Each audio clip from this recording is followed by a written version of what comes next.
সড়ক পরিবহনের চাঁদা যেটা বলা হয় সেভাবে আমি চাঁদা এই দেখছি না। সড়কে সমঝোতার ভিত্তিতে টাকা নেওয়া চাঁদা নয়, বরং টাকা দিতে বাধ্য করা হলে সেটা চাঁদা।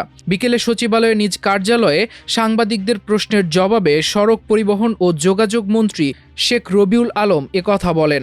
এর আগে গত ১৯ ফেব্রুয়ারিও ঠিক একই ধরনের মন্তব্য করেন তিনি। পরে এ নিয়ে সামাজিক যোগাযোগ মাধ্যমে বিভিন্ন মহলের ব্যাপক সমালোচনার শিকারও হয়েছেন।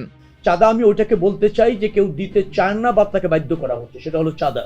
মন্ত্রী বলেন, আমি তো মসজিদ কমিটিতেও আছি, সেখানে চাঁদা দিই। আমি রিহ্যাবের সদস্য, প্রতি বছর চাঁদা দিই। আমি দলের জাতীয় নির্বাহী কমিটির সদস্য, আমাকে সেখানেও চাঁদা দিতে হয়। এগুলোকে কি অবৈধ বলবেন? ঢাকায় ট্রাক থামিয়ে চাঁদা নেওয়ার বিষয়ে তিনি বলেন, নিজেদের কল্যাণে ট্রাক মালিক সমিতি যে টাকাটা নেয় সেটা বৈধ, যারা পথে অবৈধভাবে টাকা নেবে সেটা তো অবৈধই। কেউ যদি নির্দিষ্টভাবে বলেন যে কোথাও চাঁদা নেওয়া হচ্ছে, তবে প্রয়োজনীয় পদক্ষেপ নিতে আমরা তৎপর আছি। তো তারা এটা সমঝোতার ভিত্তিতে এরকম ভাবে করে। এর আগে গত ১৯ ফেব্রুয়ারি সচিবালয়ে সাংবাদিকদের করা চাঁদাবাজি নিয়ে এক প্রশ্নের জবাবে মন্ত্রী বলেন, সড়কে পরিবহনের চাঁদা যেটা বলা হয় এটাকে আমি সেভাবে চাঁদা হিসেবে দেখি না। মালিক সমিতি, শ্রমিক সমিতি আছে, তারা তাদের কল্যাণে এটা ব্যয় করে। এটা অলিখিত বিধির মতো। চাঁদা আমি সেটাকেই বলতে চাই যেটা কেউ দিতে চায় না বা বাধ্য করা হয়। মালিক সমিতি নির্দিষ্ট হারে টাকা তুলে মালিকদের কল্যাণে ব্যবহার করতে চায়। কতটুকু ব্যবহার হয় সেটা নিয়ে হয়তো বিতর্ক আছে। যে দল ক্ষমতায় থাকে সেই দলের শ্রমিক সংগঠনদেরও একটা আধিপত্য থাকে।